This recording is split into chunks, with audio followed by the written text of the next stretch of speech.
Did you know that Satan once stood in the presence of God? This might sound unbelievable, but it's true, and the reason behind it will leave you speechless. There's a moment in the Bible that is often overlooked where Satan, the very embodiment of evil, appears before God himself. Why would God allow such a thing? What was Satan doing there, and what does this mean for us today?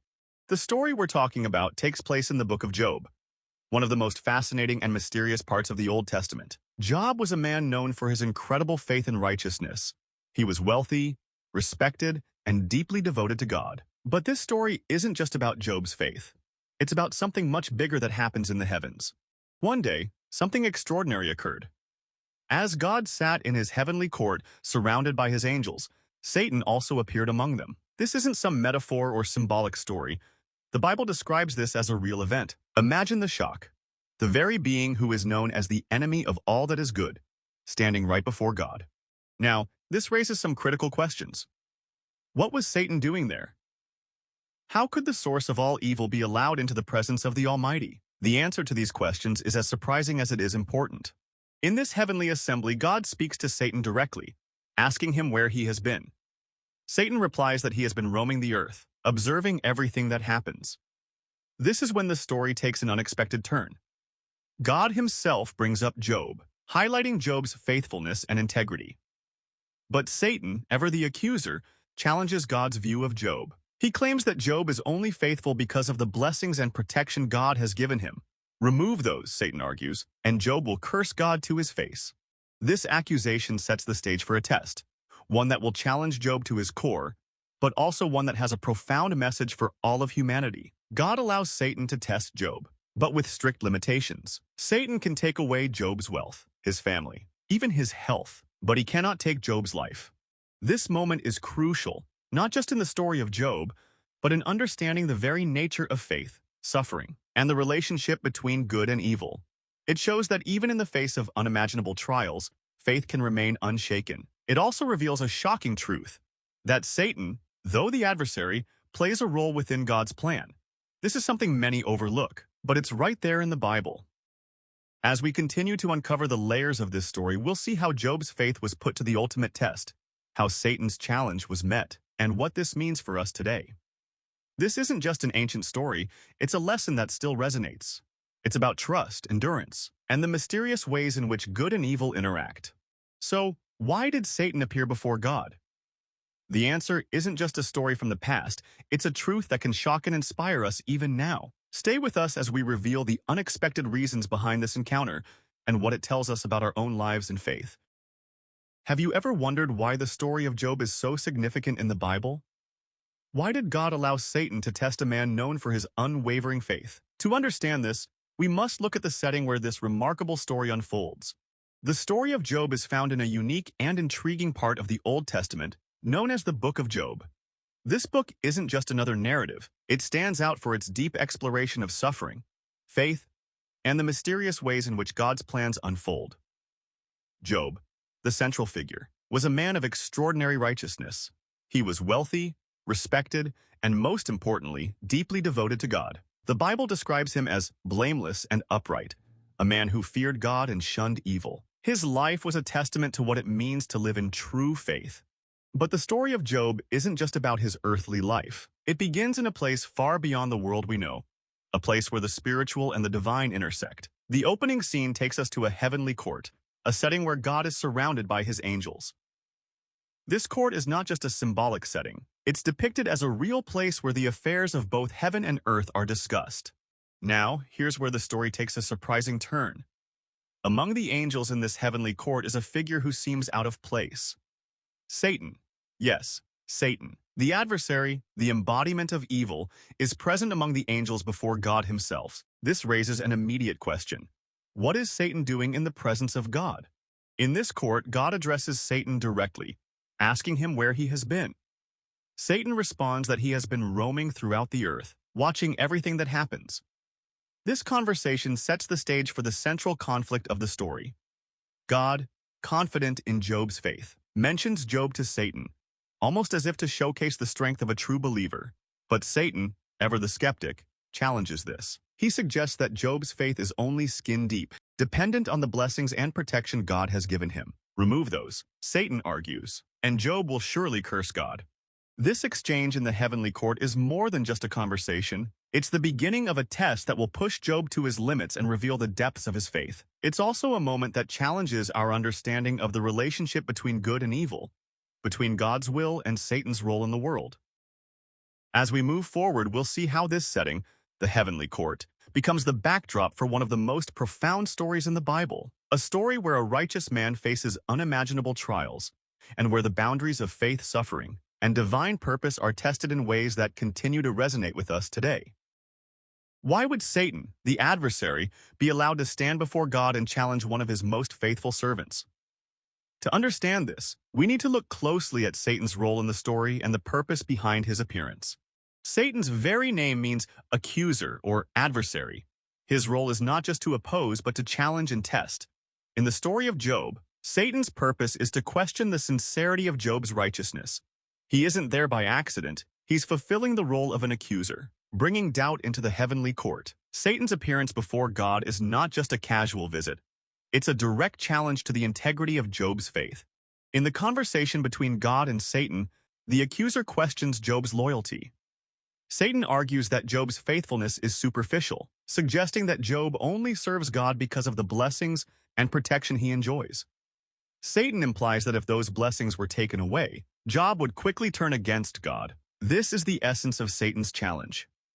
To prove that Job's righteousness is dependent on his prosperity, not on genuine devotion. God's response to this challenge is both surprising and profound. Rather than dismissing Satan's accusation, God allows him to test Job, but with strict boundaries. Satan is given permission to take away Job's wealth, his children, and even his health, but he is forbidden to take Job's life. This is a critical point in the story because it highlights God's sovereignty. God is in control, even when he permits Satan to act. The testing of Job is allowed not because God doubts Job's faith, but because there is a larger purpose at work. This encounter between God and Satan reveals several important truths. First, it shows that true faith is not dependent on external circumstances. Job's test is designed to prove that his faith is rooted in something far deeper than material blessings. Second, it demonstrates God's ultimate authority. Even Satan, the accuser, operates under the limits set by God. This shows that, while evil exists and can challenge us, it is never beyond God's control. The purpose of Satan's appearance, then, is not just to challenge Job, but to reveal the strength of true faith and to illustrate the relationship between divine sovereignty and human suffering. Through this test, we see that faith is not just about believing in good times, but about remaining steadfast even in the face of unimaginable trials. And in this, Job's story becomes a powerful example for all who face their own challenges in life. What if the story of Job isn't just about one man's suffering, but a lesson for all who seek to understand the nature of faith? The events in the book of Job offer insights that go far beyond Job's personal trials. They speak to the core of what it means to have faith, especially when that faith is tested. The test that Job undergoes is not just about him. It's a reflection of a universal challenge that all believers face. Job's faith was put through unimaginable trials, yet he remained steadfast. This story resonates because it confronts a question every believer grapples with: will you hold on to your faith even when everything is taken from you? Job's experience serves as a powerful reminder that true faith is not dependent on prosperity or comfort. It's about trust in God, even when circumstances are at their worst. But why did this test need to happen? Here's where Satan's role becomes crucial. As the accuser, Satan's challenge was intended to expose what he believed was a superficial faith. But in doing so, he inadvertently played a role in strengthening Job's faith. Satan's role as an adversary is part of a larger plan that ultimately serves a greater good. By challenging believers, Satan unwittingly contributes to the deepening of their faith. It's a paradoxical truth that even evil can be used for a divine purpose. Through these trials, faith is not just tested, it's refined and strengthened, revealing its true power. So, why does this ancient story matter today? Because it mirrors the struggles that many believers face in their own lives. Just as Job was tested, so too are people today, often in ways that feel overwhelming. Whether it's personal loss, health challenges, or other forms of suffering, the story of Job offers comfort and perspective. It reassures us that trials have a purpose, even if that purpose isn't immediately clear. After Satan's accusations, Job's life takes a dramatic and heartbreaking turn. Everything that once defined his prosperity and happiness is stripped away. His wealth, his children, and even his health are taken from him. Job, once a pillar of success and righteousness, finds himself sitting in ashes, covered in painful sores, with nothing left but his faith. Yet, in the face of this overwhelming suffering, Job remains faithful. His friends question him. His wife urges him to curse God and die, but Job refuses to abandon his trust in God. Even when he doesn't understand why these terrible things are happening to him, Job clings to his belief in God's justice. This steadfastness is the very thing Satan doubted, and Job's unyielding faith proves Satan wrong. Job's story is a testament to the power of faith to endure, even in the most severe trials. In the end, Job's faithfulness is rewarded. God restores everything that Job had lost and more.